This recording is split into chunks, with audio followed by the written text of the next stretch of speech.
नाज़रीन हिन वक़्तु असांखे जॉइन कयो आहे मुस्लिम लीग नवाज़ जे अॻुवाण सिद्दीकुल फारूक साहब। साणसि असां मालूम कंदासूं त मुस्लिम लीग नवाज़ जी हिन वक़्तु पॉलिसी छा आहे। PDM जे इजलासनि खां पोइ ऐं मोहम्मद मियां नवाज़ शरीफ़ जी जेका वीज़ा जी दरख़्वास्त आहे उहा रद्द थी वई आहे, जॾहिं त पासपोर्ट जेको मियां नवाज़ शरीफ़ साहब जो आहे उहो पिणु उनजो जेको मुदो आहे उहो ख़तमु थी चुको आहे। इन मिली मामलनि ते अॼु सिद्दीक फारूक साहब सां असां गुफ़्तगू कंदासूं। अस्सलाम वालेकुम सिद्दीक फारूक साहब।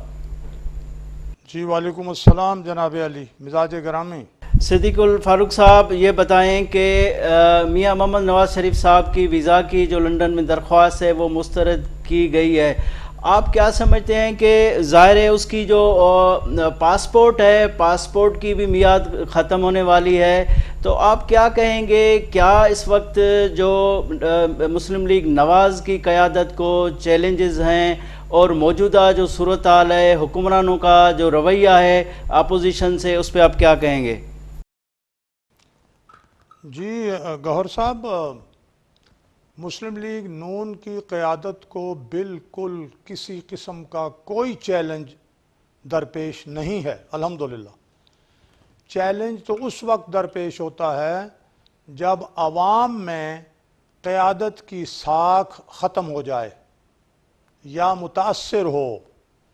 आवाम मुस्लिम लीग नून यानी नवाज़ शरीफ साहब, शहबाज शरीफ साहब और बाकी हमारी जो काबीना थी और हमारी लीडरशिप है, उनकी कारकर्दगी से न सिर्फ मुतमईन थे, खुश थे, बल्कि आज उसी को याद कर कर के वो मुस्लिम लीग नून के दोबारा इक़्तिदार में आने की दुआएं कर रहे हैं। ज़ाहिर है, जब चीनी 50-52 रुपए किलो मिलती थी, जब पेट्रोल 65 रुपए किलो मिलता था, जब घी 150 रुपए किलो मिलता था, आटा 35 से 40 रुपए किलो मिलता था, दवाइयों की कीमतें कम थीं, स्कैंडल नहीं थे, गंदम वाफिर थी, चीनी वाफिर, हर चीज़ बिजली की लोड शेडिंग ख़त्म हो गई थी, दहशत गर्दी ख़त्म हो गई थी, बड़े बड़े मंसूबे बन रहे थे, तो लोग उससे खुश थे। अब क्या है इस हुकूमत के पास? हर मैदान में नाकामी है।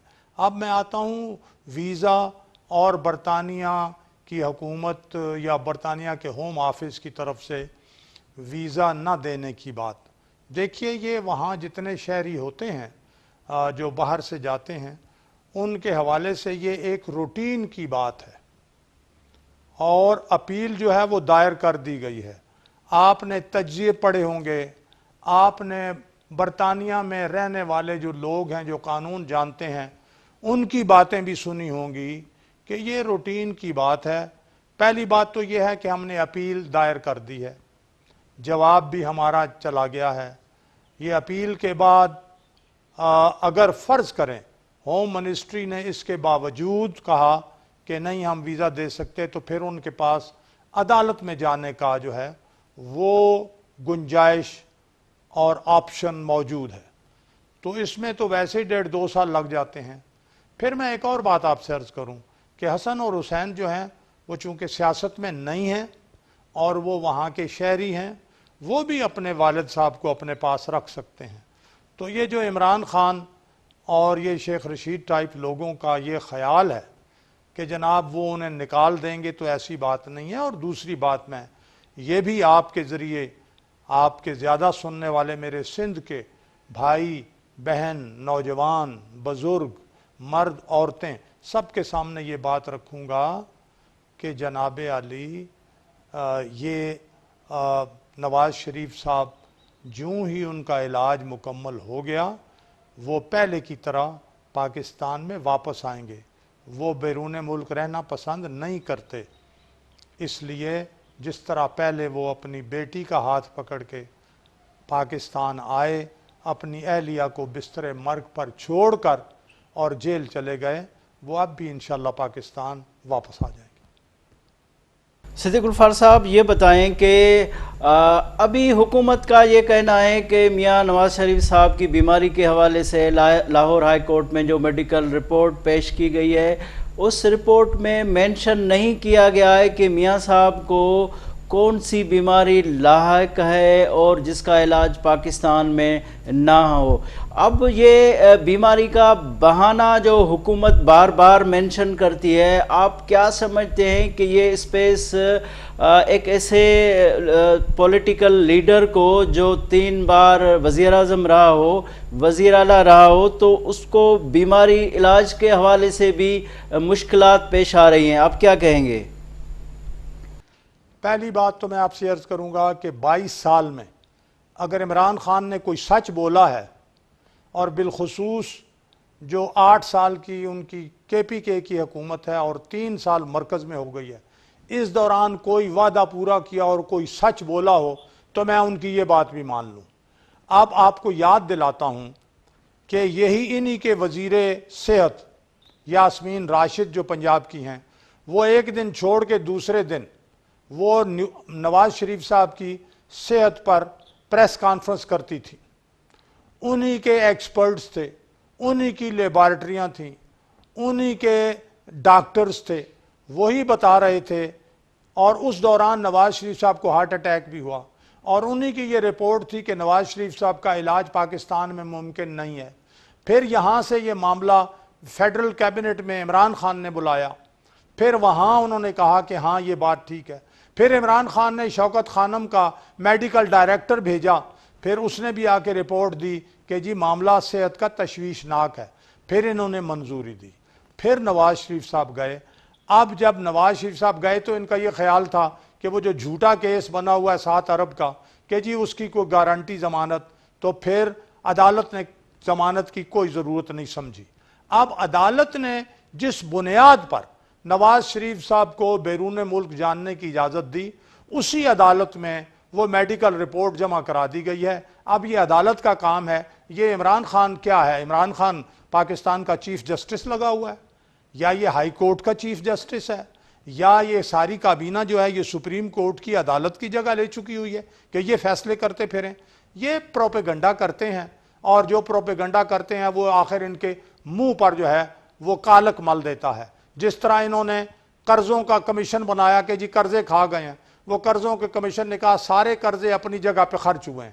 انہوں نے آتے ہی کہا کہ نواز شریف صاحب جو ہیں وہ بہت زیادہ پیسے خرچ کرتے تھے وزیر اعظم ہاؤس کے کچن پر، تو انہوں نے بتایا کہ وہ تو اپنی جیب سے پیسے ادا کرتے تھے۔ پھر انہوں نے جو بھینسیں بیچی اور گاڑیاں، وہ بھی ان کے منہ پہ آ کے لگیں۔ تو ان کی کوئی بات بھی سیدھی نہیں ہے، لیکن یہ جھوٹ بولنے سے باز نہیں آتے۔ صدیق غفار صاحب، یہ بتائیں کہ حکومت کا تو یہ بھی دعویٰ ہے کہ مسلم لیگ نواز میں اب بیانیے کا بھی فقدان ہے، وہ جو بیانیہ تھا وہ نہیں رہا، شہباز شریف صاحب کو لانچ کیا گیا، وہ صدر ہیں پارٹی کے، ان کا بیانیہ نواز شریف کے بیانیے سے مختلف ہے۔ آپ کیا سمجھتے ہیں کہ شہباز شریف کے باہر آنے کے بعد کیا حکومت کمفرٹیبل سمجھ رہی ہے اپنے آپ کو بیانیے کے حوالے سے؟ بات یہ ہے جی کہ بیانیہ نواز شریف صاحب کا، شہباز شریف صاحب کا، مریم نواز کا، حمزہ شہباز کا، ہماری پارٹی کے لیڈرز کا ایک ہی ہے، اور وہ بیانیہ یہ ہے کہ پاکستان میں ہر ادارہ آئین کے مطابق اپنا کردار ادا کرے، اس سے ہٹ کے جو بھی کردار ادا کرے گا وہ غلط ہے، اور ہم اس کے لیے جد و جہد کریں گے۔ اور اس لیے غلط ہے کہ آئین سے ہٹ کر جس نے بھی کردار ادا کیا، اسٹیبلشمنٹ نے کردار ادا کیا، تو جو ایوب خان کے دور میں، پھر یحییٰ نے کیا، پھر ضیاء الحق نے کیا، پھر پرویز مشرف نے کیا، ملک 2 ٹکڑے ہو گیا، پاکستان کے دریا جو ہیں وہ انڈیا کے پاس چلے گئے، 64 میں مار کھائی، 65 میں مار کھائی، 71 میں ملک 2 ٹکڑے ہو گیا، سیاچن ہم سے چلا گیا، پاکستان دہشت گردی اور کلاشنکوف کلچر کا مرکز بن گیا، پاکستان کہ جو یہ بالخصوص پرویز مشرف نے پاکستانیوں کو ڈالروں کے عوض بیچا، جو حکم دیا امریکہ نے اس پر عمل کیا، انڈیا کے پرائم منسٹر کے گھٹنے اس نے پکڑے، اور اب یہی حال موجودہ حکمرانوں کا ہے۔ انہوں نے بھارت کو سلامتی کونسل کا ممبر بننے کے لیے ووٹ دیا، وہ بن گیا، تو اس نے 4 دن پہلے جو سلامتی کونسل کا اجلاس ہوا، وہ اب صدر ہے سلامتی کونسل کا 2 مہینے کے لیے، انہوں نے پاکستان کو اس میں بیٹھنے ہی نہیں دیا۔ یہ ساری عمران خان کا کردار ہے۔ تو یہ ان کا بیانیہ کہتے ہیں جی فوج اور عدلیہ اور حکومت ایک پیج پہ ہیں، یعنی عدلیہ بھی سیاسی بن گئی ہے، عدلیہ بھی حکومت کی سپورٹر ہے یا عدلیہ انصاف دے رہی ہے؟ اس لیے ہم یہ کہتے ہیں کہ بھائی آئین کے مطابق چلو، تبھی یہ ملک بچے گا، تبھی لوگوں کے مسائل حل ہوں گے۔ کسی وقت کوئی سٹیٹمنٹ ہلکی ہوگی، کوئی زور کی ہوگی۔ آج بھی جو شہباز شریف صاحب کا بیان چھپا ہے وہ یہی ہے کہ سب کو اس ملک میں آئین کے مطابق چلنا ہوگا، تب جا کے یہ ملک بچے گا۔ صدیق الفار صاحب، آخری سوال ہے آپ سے، یہ بتائیں کہ کہا یہ جا رہا ہے کہ پی ڈی ایم بھی ٹھنڈا پڑ گیا ہے اور برملا مسلم لیگ نواز کی قیادت نے کہا ہے کہ ہم وزیر اعظم عمران خان کو گھر نہیں بھیجیں گے، سیاسی شہید قرار نہیں دے سکتے، تو کیا سمجھتے ہیں کہ اس بیانی سے بھی کیا مسلم لیگ نواز ودرا کر گئی ہے؟ تو اپوزیشن کے طور پہ مسلم لیگ نواز کا جو اسٹانس تھا یا جو ایکٹیویزم تھا وہ ٹھنڈا پڑنے سے کوئی عوامی تاثر کیسے رہے گا؟ وہ دیکھیے، آخر عوام نے سڑکوں پہ آنا ہے، عوام نے جلسوں میں آنا ہے۔ جون، جولائی، اگست آپ دیکھ رہے ہیں کہ گرمی کا کیا حال ہے۔ ایک مرتبہ موومنٹ چل پڑتی ہے تو پھر لوگ گرمی سردی نہیں دیکھتے۔ لیکن 11 اگست کو پی ڈی ایم کا اجلاس ہوا، اس کا ٹون اور ٹینر لب و لہجہ آپ نے دیکھا۔ 29 کو جلسہ ہو رہا ہے کراچی میں، اس کے بعد اللہ نے چاہا تو ستمبر اور اکتوبر میں آپ انشاءاللہ پی ڈی ایم کو بہت تیز دیکھیں گے، اور میرا خیال ہے وہ لوگ جو پی ڈی ایم سے گئے ہیں شاید وہ بھی پی ڈی ایم میں واپس آئیں۔ بالخصوص آپ کی توجہ دلاتا ہوں اپنا بلاول بھٹو زرداری کے 10 دن پہلے کی پریس کانفرنس سے، جس میں ایک سوال کا جواب دیتے ہوئے انہوں نے کہا تھا کہ ہم پی ڈی ایم میں واپس جا سکتے ہیں۔ تو خدا کرے کہ یہ وقت آ گیا ہے۔ دیکھیں، صنعتیں برباد ہو گئی ہیں، روزگار لوگوں کو نہیں مل رہا، مہنگائی کا میں نے آپ کو بتا دیا ہے، لوڈ شیڈنگ شروع ہو گئی ہے، دوائیوں کی قیمتیں 4 دن پہلے 16ویں دفعہ، 1 2 3 4 نہیں، 16ویں دفعہ دوائی کی قیمت میں اضافہ کیا گیا ہے۔ انہوں نے کہا جی گندم بمپر کراپ ہوئی ہے، 1 کروڑ 2 لاکھ ٹن، جس کا مطلب ہے 55 لاکھ ٹن ملک کی ضرورت ہے اور 47 لاکھ ٹن بچ گئی ہے، وہ ہم ایکسپورٹ کر سکتے ہیں، لیکن اس کے مقابلے میں یہ 20 لاکھ ٹن گندم امپورٹ کر رہے ہیں۔ انہوں نے کہا چینی جی بڑی چینی ہے، پہلے کہا 1 لاکھ ٹن، اب کہتے ہیں 10 لاکھ ٹن چینی جو ہے وہ امپورٹ کریں گے۔ کوئی ان کی ایک بات سچی؟ زراعت انہوں نے تباہ کر دی۔ کپاس جو ہے وہ پاکستان کی تاریخ سے سب سے کم، یعنی 7 لاکھ گانٹھیں ہوئی ہیں۔ کبھی پاکستان میں کروڑوں گانٹھیں ہوتی تھی، یہ 7 لاکھ ٹن گانٹھیں، اور کپاس بھی ہم امپورٹ کر رہے ہیں۔ زراعت تباہ، صنعت تباہ، اپنا آپ دیکھیں گورننس تباہ، فارن ریلیشنز برباد۔ امریکی صدر کے جی فون کے انتظار کر رہے ہیں، بھارتی مودی کو فون کرتے ہیں وہ فون اٹھاتا نہیں ہے۔ یہ صورت، کشمیر یہ بیچ چکے ہیں۔ کس بنیاد پر یہ جناب عوام کے ووٹ لیں گے اور کس بنیاد پر یہ مضبوط ہوں گے اور کہیں گے جی کہ ہم بڑے خوشحال ہیں اور ہم سہولت میں ہیں اور ہمیں کسی طرف سے کوئی خطرہ نہیں؟ انشاءاللہ عوام نکلیں گے، اور میں سمجھتا ہوں کہ اب انہیں یہ ہر شعبے میں جب ناکام ہو چکے ہیں تو اب عوام کی عدالت میں ہم جائیں گے، اور آپ دیکھیں گے 2-3 مہینے میں کہ اللہ کے فضل و کرم سے عوام سڑکوں پر بھی آئے گی اور عوام ان کا گریبان بھی پکڑے گی۔ اگر ہم نے، ایک بات میں گوہر صاحب عرض کر دوں، اگر پی ڈی ایم نے عوام کو کال دے دی کہ پی ٹی آئی کے ایم این ایز، سینیٹرز اور ایم پی ایز کا گریبان پکڑیں، یہ اپنے گھر سے نہیں نکل سکیں گے۔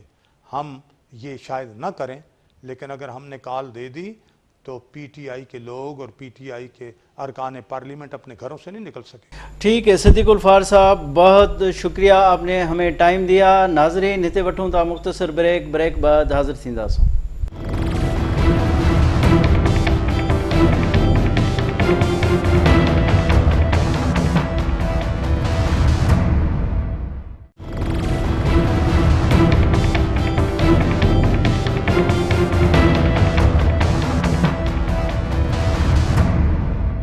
ناظرین ویلکم بیک۔ ناظرین ہن وقت اساں کے اسٹوڈیو میں جوائن کیا ہے رزاق کھٹی صاحب، جو سینئر صحافی ऐं تجزیہ نگار ہے۔ السلام علیکم رزاق صاحب۔ وعلیکم السلام۔ رزاق صاحب یہ بتاؤ، نواز شریف صاحب جی جکا برطانیہ میں ویزا جی جکا درخواست رد تھی ہے، ऐं पासपोर्ट जो बि उनजो जेको मुद्दो आहे उहो पूरो थियणो रहियो। तव्हां छा था सम्झो त हुकूमत खे इहो उन हुकूमत खे कैश कराईंदी, छो त जेका मेडिकल रिपोर्ट पेश थी आहे उन ते बि हुकूमत अदम एतमाद ॼाणायो आहे, चयो आहे त जेका बीमारी आहे उहा मैंशन न कई वई आहे, सिर्फ़ु बहाना कया विया आहिनि। तव्हां छा चवंदो?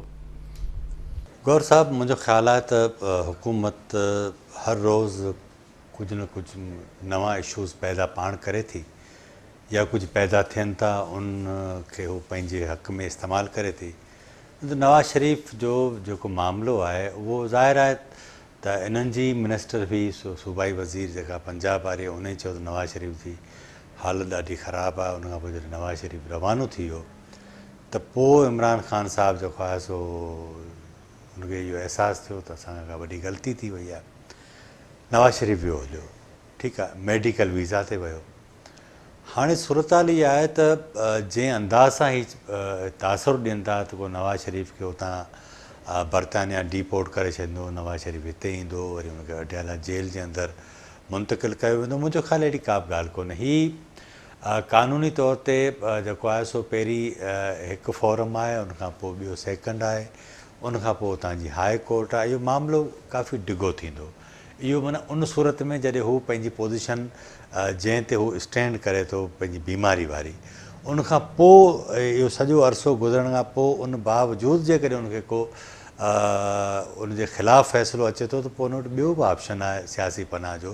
सो मुंहिंजो ख़्यालु आहे त अहिड़ियूं हालतूं कोन्हे जो हे सम्झनि त को नवाज़ शरीफ़ खे बरतानिया जी हुकूमत कढी छॾे।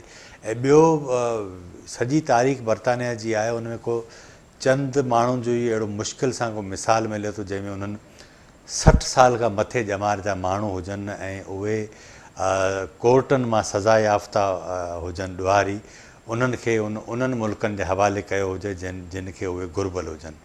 सो पाकिस्तान ऐं इंडिया जे विच में बरतानिया जे विच में अहिड़ो को पहिरीं ॻाल्हि त मुआदो कोन्हे। ऐं ॿी ॻाल्हि इहा त बरतानिया जेको आहे सो 60 सालनि खां मथे ॼमार वारा माण्हू कॾहिं कोन ॿियनि जे हवाले कोन कनि। हाई प्रोफाइल केस आहे। ऐं ज़ाहिर आहे नवाज़ शरीफ़ 3 दफ़ा वज़ीर आज़म रहियो आहे, मेडिकल वीज़ा ते आयो आहे। हाणे बि लेटेस्ट उनजी जेका रिपोर्ट जमा थी आहे इस्लाम मुंहिंजे ख़्याल में हाई कोर्ट में, उनमें पोइ डॉक्टरनि जो इहो आहे त जेसिताईं कोविड आहे उन सूरत हाल में हीउ सफ़र नथो करे सघे। सो बुनियादी तौर ते इशूज़ जेके हुकूमत जे ख़िलाफ़ु आवाम जा आहिनि, महांगाई जा आहिनि, ऐं माण्हुनि जी जेका बदहाली आहे, माण्हुनि जा जेके ॿिया इशूज़ आहिनि, उन खां बचण जे लाइ हिननि खे को न को बहानो खपे थो, पोइ इहो ॻोल्हीनि था। इहा ॻाल्हि ठीकु आहे त अपोज़िशन जी जमायतनि जेको आहे सो पंहिंजो जेको इताद हो उनखे तबाह बर्बादु करे छॾियो। उनजे नतीजे में हुकूमत आहे प्रेशर ज़रूरु घटिजी वियो आहे। पर नवाज़ शरीफ़ मुंहिंजो ख़्याल में शहबाज़ शरीफ़ जी जेका सूरत हाल आहे उनजे बावजूदि बि वोट जेको आहे पंजाब में या मुल्क जे ॿियनि हिसनि में उहो नून लीग जो इंटैक्ट आहे। इहो ई सबबु आहे त उहे चाहिनि था त कंहिं न कंहिं तरीक़े सां नवाज़ शरीफ़ जो जेको सियासी असरु आहे उनखे ख़तमु कजे। ऐं उनजो सभिनि खां बहितर जेको तरीक़ो आहे उहो इहो आहे त उनजे ख़िलाफ़ु तव्हां मुसलसल मीडिया कंपेन हलायो। मूंखे तव्हां हाणे ॾिसो न, पाकिस्तान में हिकिड़ो रिवाजु हलियो आहे घणे अरसे खां त सियासतदाननि खे तव्हां चोर चोर साबित कयो, डिफेम कयो, उनखां पोइ माण्हुनि खे ॿुधायो त हे सभु ख़राबु माण्हू आहिनि। ऐं उनजे नतीजे में ज़ाहिर आहे जॾहिं तव्हां सियासी क़ुवतनि खे अख़लाक़ी तौर ते कमज़ोर करण जी कोशिशि करियो था, फिज़िकली तौर ते कमज़ोर करण जी कोशिशि करियो था, त ज़ाहिर आहे जेके ॿियूं क़ुवतूं आहिनि उहे वधीक ताक़तवर थियनि थियूं। हिन हुकूमत बि बुनियादी तौर ते उन ई फ़लसफ़े जी पोइवारी कई आहे, उनखे ई उहो मुसलसल उहा जेका एजेंडा आहे उनखे पूरो करे थी। नवाज़ शरीफ़ आहे, आसिफ़ अली ज़रदारी आहे, मौलाना फज़लुर रहमान आहे, ही उहे सभु दुरियूं आहिनि जेके हुकूमत मुख़ालिफ़ आहिनि। अच्छा, हाणे इन सूरत हाल में जॾहिं PDM में बि उहा तवानाई न रही आहे ऐं हुकूमत खे को वॾो अपोज़िशन चैलेंज बि न आहे, त पोइ हुकूमत ख़ौफ़ज़दा छो आहे? माना नवाज़ शरीफ़ जे मामले ते एॾो हसासियत जो मुज़ाहिरो छो पई? हुकूमत जो ख़ौफ़ज़दा हुजणु इन करे मूंखे जेको आहे सो फितरी लॻे थो त नून लीग जे अंदरि जेके ॿई नैरेटिव आहिनि, शहबाज़ शरीफ़ वारो ऐं नवाज़ शरीफ़ वारो, आउं तव्हांखे हिकिड़ी ॿी बि ॻाल्हि ॿुधायां त मुख़्तलिफ़ माण्हुनि जी इहा राय आहे त नून लीग जेको आहे सो नैरेटिव जे अंदरि विराइजी वई आहे, पर मुंहिंजो ख़्यालु इहो आहे ऐं मुंहिंजा जेका इंफॉर्मेशन आहे उहा इहा आहे त इन ॿ मुख़्तलिफ़ जेके नैरेटिव आहिनि हिक ॿिए जे बरअक्स आहिनि, उनजे बावजूदि नून लीग जे अंदरि को बि एॾी जेको आहे सो इख़्तिलाफ़ न आहे क़यादत जी सतह ते। ऐं नून लीग जा सोर्स ॿुधाइनि था त इन ॿिन्ही नैरेटिव जी बुनियादनि ते जेको पंजाब जे अंदरि या मुल्क जे ॿियनि सूबनि जे अंदरि जेको वोट आहे ही उहो हासिलु कंदा। सो शहबाज शरीफ़ जी सूरत में इमरान ख़ान जे लाइ वॾो ख़तरो आहे, नवाज़ शरीफ़ जी सूरत में पंजाब अंदरि इमरान ख़ान जे लाइ वॾो ख़तरो आहे। इन करे ही जेको आहे सो हुकूमत, तव्हांखे हाणे इहो अंदाज़ो हूंदो त ईअं लॻे थो त शायदि 2022 जे विच ताईं नयूं चूंडूं थी वञनि, छाकाणि उनजो हिकिड़ो सबबु सुप्रीम कोर्ट में जस्टिस फ़ाइज़ ईसा जो चीफ जस्टिस थियण जे हवाले सां मामिलो आहे, आर्मी चीफ जो मुदो पूरो थियण जो मामिलो आहे। इन्हनि सभिनी शयुनि खे जेकॾहिं तव्हां नज़र में रखो त मूंखे ईअं लॻे थो त ही इलेक्शन कैंपेन हाणे शुरू थी वई आहे। सो हिन सॼी सूरत हाल में तहरीक इंसाफ़ क़तई तौर ते नथी चाहे त जेकॾहिं इहे जेके इन जो मुख़ालिफ़ क़ुवतूं आहिनि, इन्हनि जेकॾहिं क़ुवत हासिलु कई, ताक़त हासिलु कई, त ज़ाहिर आहे इन जो नुक़सानु तहरीक इंसाफ़ खे थींदो। ऐं हिन सूरत में जॾहिं तहरीक इंसाफ़ वटि माण्हुनि वटि वञण जे लाइ ॿुधाइण जे लाइ कुझु बि न आहे सवाइ इन जे त बाबा हे सभई चोर हुआ, मुल्क लुटे खाई विया। 3 साल हिननि जा हाणे पूरा थिया आहिनि।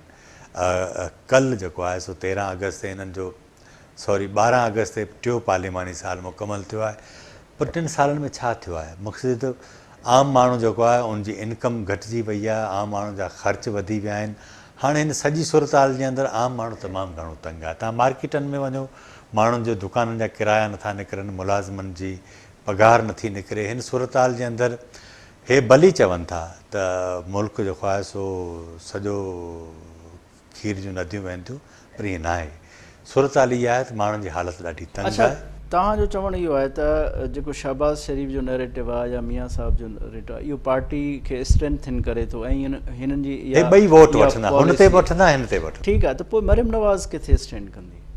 मरियम नवाज़ नवाज़ शरीफ़ वारे मौक़िफ़ ते। मरियम नवाज़ जल्स ॾिसो न, मरियम नवाज़ क्राउड कैचर आहे। मरियम नवाज़, मुंहिंजो ख़्यालु इहो आहे त मुस्लिम लीग नून जी तारीख़ में जेतिरी क्विक लर्नर, जेतिरी क्राउड कैचर ऐं क्राउड खे जंहिं अंदाज़ सां मुखातिब थिए थी, इहो फ़न न शहबाज शरीफ़ वटि आहे न नवाज़। पर स्पेस जो इशू आहे न। नवाज़ शरीफ़ पाण, शहबाज शरीफ़ साहब पाण पार्टी में स्पेस चाहे थो, मरियम साहिबा पाण स्पेस चाहे थी, ऐं जेको वठी बि वई आहे उन तां हथु खणण लाइ तयारु आहिनि, त इहो क्लेश त मौजूदु आहे न। पर्सनैलिटी क्लेश आहिनि, पर ॻाल्हि इहा आहे त नवाज़ शरीफ़ खां सवाइ नून कुझु बि न आहिनि। हिन वक़्तु मां तव्हांखे ॿुधायां त हिकिड़ो वाक़ियो ॿुधायां, गुज़िरियल हफ़्ते जी ॻाल्हि आहे त मियां शहबाज शरीफ़ पंहिंजे जेके नुक़्ते नज़र जा माण्हू आहिनि उन सां लाहौर में ईअं मीटिंग ई चई सघिजे थो कई पे।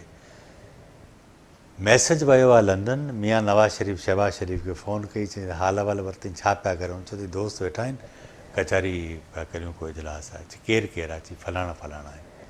चई ॻाल्हि राय। हुन जेको आहे सोचियो त हिनखे तव्हां जेको स्पीकर आहे उहो ऑन कयो, हुन ॻाल्हायो, सभिनि सां हुन ॻाल्हायो ऐं सभई हिन ॻाल्हि ते मजबूर आहे। हुन चयो त मियां साहिबु असां तव्हां सां गॾु आहियूं।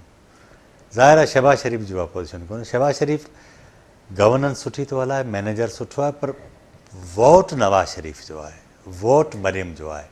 ऐं पंजाब जे अंदरि बुनियादी तौर ते जेको नैरेटिव हिननि ॾिनो 2017 खां पोइ, उन सूरत हाल पाकिस्तान जी इस्टेब्लिशमेंट खे शदीद परेशान कयो आहे ऐं इहो नैरेटिव डे बाय डे वधीक ताक़तवर थिए पियो।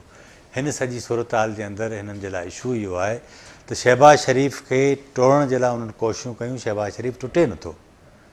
माना तव्हां अंदाज़ो कयो त नून लीग जे लाइ ही कारी रात वारी सूरत हाल आहे, उन में ही सिंगल माण्हू न टोड़े सघिया आहिनि। ठीकु आहे, रज़ा खटी साहब, वॾी महिरबानी तव्हां असांखे टाइम ॾिनो। नाज़रीन, हिते वठूं था मुख़्तसिर ब्रेक बाद हाज़िर थींदासीं।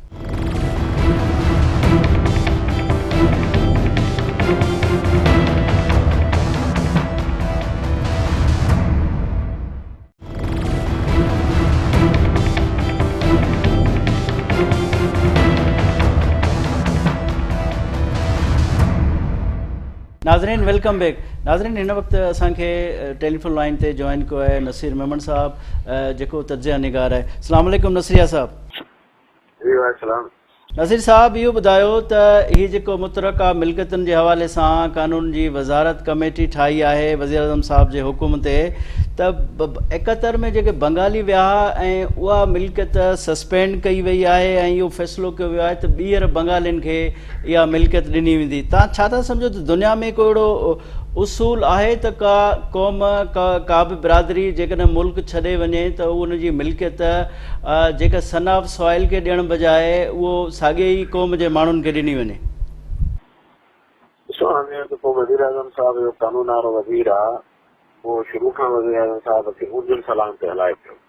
कॾहिं जजनि जे ख़िलाफ़ तो रेफरेंस कढाएसि, कॾहिं इहो बेटनि बाबति उल्टा सिधा आर्डिनेंस थो कढाए जंहिंजी आईनी हैसियत ई कान हूंदी आहे। ऐं जेतिरा बि वॾा मामला हिन सरकार जे पारां खयां उहे सभई नाकाम थिया अथसि। वज़ीर आज़म साहब जा पंहिंजा हिकिड़ा ख़्याल आहिनि, उहो पीपल्स पार्टीअ जी दुश्मनी में नथो ॾिसे त हू उनजे करे जेको सिंध में अहिड़ा केतिरा पार्टी लॉन्च कंदुसि, मां वेंदुसि, मां जलसा कंदुसि, माण्हुनि सां मिलंदुसि, शामिल कंदुसि। ऐं ॿिए पासे अफ़ाल इहे आहिनि अहिड़े क़िस्म जूं कमेटियूं ठहंदियूं, अहिड़े क़िस्म जा फ़ैसिला कराईंदो त उहे एक्सपेक्ट था कनि त सॼा माण्हू हुनखे वोट ॾींदा, वोट त करे वोट ॾींदा। इहा बि मूंखे सिंध में नथो अचे त हुनजी सियासी फॉर्म केतिरो आहे। रही ॻाल्हि इहा त इहे 1971 वारियूं हुन दौर जूं ज़मीनूं हाणे हुननि 50 सालनि खां पोइ हुननि खे यादि आयूं त पोइ ठीकु आहे 1947 खां किसो शुरू कनि। जेके ज़मीनूं सिंधियुनि जूं गिरवी रखियल हुजनि वक़्तु जेके छॾे विया सभ खां पहिरियों उहे सभई क्लेमनि मां वापसि कराइनि, असुल पंहिंजे रवासी जे हवाले कराइनि। पंजाब में ज़मीनूं हुयूं जेके उते जा रवासी छॾे हलिया विया हुआ त उते जेके असुल था रहनि था माण्हू उन्हनि मां बि पंहिंजूं ज़मीनूं गिरवी हूंदियूं ऐं कंहिंजे पासे में ज़मीन हूंदी पहिरियों हुननि जो आहे जेके वरी बि पंजाब जा हारी वारी आहिनि उन्हनि वीचारनि खे ॾियारनि। बाक़ी रही ॻाल्हि त हिते कड़ा था बंगाली रहनि जिन खे ही ॼाण था चाहिनि कंहिं वटि बंगाल जी शहरियत आहे जेको उते वेठो आहे ऐं जो हुन वटि शहरियत आहे त हिते छो वेठो आहे। सो ही अजाए क़िस्म जा फज़ूल मसइला पंहिंजे लाइ पैदा कनि था, अहिड़े क़िस्म जूं ड्रामेबाज़ियूं कनि था ऐं सियासी तौर ते पंहिंजे लाइ नुक़सानु ठहंदा। इहा खे इहा ॻाल्हि सम्झ में ई नथी अचे। हुनजो सॼो सम्झनि था त सॼी सिंध खे रुॻो पीपल्स पार्टी जी दुश्मनी वारी लच सां हथिले थो सघे। जेको थोरो घणो 2018 में हुनखे सियासी तौर हमदर्दी मिली हुई या खणी चऊं त पीपल्स पार्टीअ जी कारवाई ते जेके तनक़ीद कंदड़ या हुन मां मायूस थींदड़ माण्हू कॾहिं कॾहिं खणी न्याय ईंदा आहिनि त भला मता ही पोइ चङो कमु अची कनि हिननि जे पुठियां हलूं त पोइ जॾहिं अहिड़ा कम कंदा आहिनि त वरी माण्हू चवंदा आहिनि त हीअ त घण खां पोइ वधीक ख़राबु आहिनि। पीपल्स पार्टी त रुॻो गवर्नेंस ख़राबु कंदी, का करप्शन थींदी, को पाणी न मिलंदो, को स्कूल बंदि हूंदो, पर हीअ त मां बि चवंदा त तव्हांजो बंदारनि जूं ज़मीनूं खणंदासीं, तव्हांजा ॿेट खणंदासीं। तो इन इहे त वधीक ख़तरनाक थिया माण्हुनि जे लाइ। तो ही सियासी तौर ते मुंहिंजो ख़्याल आहे त हीउ जेको कानून वारो वज़ीर आहे उहो सियासी तौर ते वज़ीर आज़म साहब जी पार्टीअ जो सभ खां वॾो वेरी थो लॻे। उहो हथु वठी सिंध में हुनजो हेॾो खानो ख़राबु पियो करे जो किथे हू सिंध में मोह खणी हुननि जी क्यादत हलण जहिड़ी न रहे, सियासत करण जहिड़ा ई न रहनि, इहे हथु वठी हुननि जो बेड़ो पियो घुरे। नसीर साहब इहो ॿुधायो त जेकॾहिं कमेटी इहो फाइनल फ़ैसिलो बि करे थी ऐं हुकूमत इन ते इम्प्लीमेंटेशन बि कराए थी वञे त पोइ तव्हां छा था सम्झो त सिंध दोस्त धुरियुनि खे छा करणु खपे ऐं इन जो काउंटर तव्हांजे नज़र में छा आहे? पहिरीं ॻाल्हि त हुनजी आइनी पोज़ीशन खे का आइनी ॿाहिरि खां सम्झी वठो। मुंहिंजो त आइनी हवाले सां मां ॼाणू न आहियां, मां सियासत हवाले सां पाण खे ॼाणू नथो सघां, पर आइन मुंहिंजो सब्जेक्ट ई न आहे। मुंहिंजो न आहे ख़्याल त सूबे जे अंदरि का जेका ज़मीन मौजूदु आहे हुनखे डायरेक्ट वफ़ाक़ पंहिंजे तौर ते हलाए सघे थो। ज़मीन सूबे जो सब्जेक्ट आहे, हुनजे बारे में जेके फ़ैसिला थींदा उहे सूबनि जूं हुकूमतूं कंदियूं। त पहिरीं त ॻाल्हि आइनी पोज़ीशन आहे। ॿी ॻाल्हि इहा त तव्हां चयो त सिंध दोस्त धुरियुनि खे मुंहिंजो ख़्याल आहे त टिनि पासनि खां हिनखे सोचियो। असां सिंध दोस्त धुरियुनि जे नाले ते बाज़ारि कॉम्प्रेस पार्टियूं ज़हर करे चवंदा आहियूं त छा पिया कनि, हुनखे वोट कोन ॾींदा आहियूं, उन्हनि खे बीट का वार गुड़ कंदा आहियूं, उथ में वेहंदे हुननि मां 50 कढंदा आहियूं, पर जॾहिं ॻाल्हियूं मुंझनि त पोइ चवंदा आहियूं किथे आहिनि सिंध दोस्त धुरियूं। त इहो त सभ खां पहिरियों जेके PTI जे अंदरि ख़ुदि जेका सिंध जे अंदरि क्यादत पची आहे PTI जी, सिंधी ॻाल्हाईंदड़ वेठा आहिनि, पहिरियों त हुननि ते इख़लाक़ी तौरु वधीक ज़िम्मेवारी आहे सियासी तौर ते पंहिंजे पार्टी जी क्यादत खां सुवाल कनि त हीअ तव्हां करे छा था सिंध सां, हीअ तव्हांखे कंहिं कुझु ॾींहं अॻु में मूं किथे करियो रिसेंटली त कंहिं मीटिंग में हुते सेनेटर जेको लाल माली आहे उन ॾाढो ज़बरदस्त बोल्ड स्टैंड रखियो त इहा सुठी ॻाल्हि आहे, ईअं ॿियनि खे बि करणु घुरिजे, पंहिंजे पंहिंजी पार्टी जे फोरम्स ते ॻाल्हाइणु घुरिजे, सदर खे चवणु घुरिजे, वज़ीरनि खे चवणु घुरिजे, पर को त पार्टी जे अंदरि वॉइसिस हुजणु घुरिजनि। ॿी जॻह ॿ टे वज़ीर साहिब मथे वेठा आहिनि जिन खे सिंध में काफ़ी वॾी का हुनखे कमु करण जो चवंदा असां इख़्तियार कोन्हे, पर हिननि मामलनि ते जेकर स्टैंड वठंदा त वरी बि सिंध कुझु इज़त थींदा। ॿिए नंबर ते सिंध जी हुकूमत आहे, सिंध जी हुकूमत खे माण्हू वोट ॾियनि था, उनखे बुनियादी तौर ते करणी आहे नज़रदारी, उनखे संभाल करणी आहे, उहो कस्टडियन आहे, सिंध जी ज़मीन जी वधीक ज़िम्मेवारी उन ते थी अचे। ॿिए नंबर ते उहा लिख पर करे हुनखे ज़रूरत पए त कोर्ट में वञे, हुनखे ज़रूरत पए त असेंबलीअ में थियाराव आणे, जेके तरीक़ा थी सघनि था हुन खां पोइ ज़ाहिर आहे सिविल सोसाइटी आहे, सिंध जी कंट्रोल मीडिया आहे, लेखकनि सलाहूं, त उहे सभु त तव्हां वाको कंदा रहंदा आहिनि। मूंखे प्रैक्टिकली ही शइ हिकिड़ो पॉलिटिकल खे नथो लॻे, कराची जे माण्हू खे करण जे लाइ वज़ीर आज़म साहिब वेठा मादागी हुनजे फरोज़ वसील जे चवण ते कराए पियो, हिन सां सियासी तौर ते नुक़सानु थियो, फ़ाइदो कोन थियो। साईं जेतोणीक बिलावल भुट्टो ज़रदारी त इनखे कंडेम कयो आहे कमेटी खे ऐं चयो आहे त इहो नुक़सानकार अमल आहे PTI हुकूमत जेका करे पई, पर ज़ाहिर आहे अपोज़िशन पार्टी तौरु इहा ॻाल्हि आई आहे जॾहिं उहे पार्टियूं इक़्तिदार में अचनि थियूं त पोइ वरी उन्हनि जी पॉलिटिकल ज़ाहिर आहे कंप्रोमाइज़िस थियनि था, जीअं बिटो निज़ाम पीपल्स पार्टी जे दौर में आयो, या छा था सम्झो इन क़िस्म जा मामला सियासत जे नज़र नथा अची वञनि? इक़्तिदार जी सियासत हूंदी, कंप्रोमाइज़ जी सियासत दुनिया सॼी में हूंदी आहे। तव्हांखे त इक़्तिदार जी सियासत खे नज़रियाती सियासत तौरु ॾिठो हुजे त मूंखे ॿुधायो।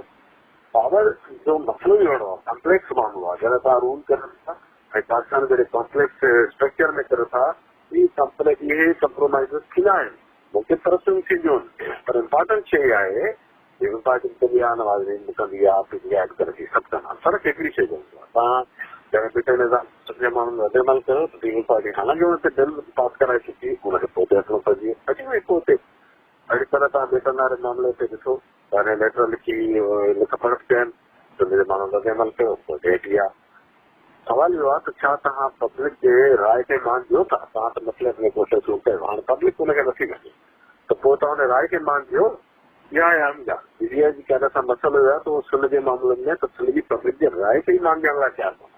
मसइलो हुननि जो इहो आहे, ग़लति फैसला ऐं मसइलत पसंदियूं ऐं मौक़े परस्तियूं त गुज़ारिश कई त सभु पार्टियूं कनि थियूं, पर वरी को माण्हुनि जी आवाम जी ॿुधी को पंहिंजी राय खे बदिलाइण जो त ढंग हुजे, सियासत में इहो बि हिकिड़ी शइ थींदी आहे न, हिन वटि उहा बि कान्हे का। ठीकु आहे नसीर मेमन साहिबु, तव्हांजी वॾी महिरबानी, तव्हां असांखे टाइम ॾिनो। नाज़रीन, ही शो तव्हां ॾिठो, ईंदड़ राजधानी टाइम में कंहिं नए मौज़ू सां गॾु हाज़िर थींदासूं। पंहिंजे मेज़बान गौहर गांगरो खे इजाज़त ॾींदा। अल्लाह हाफ़िज़।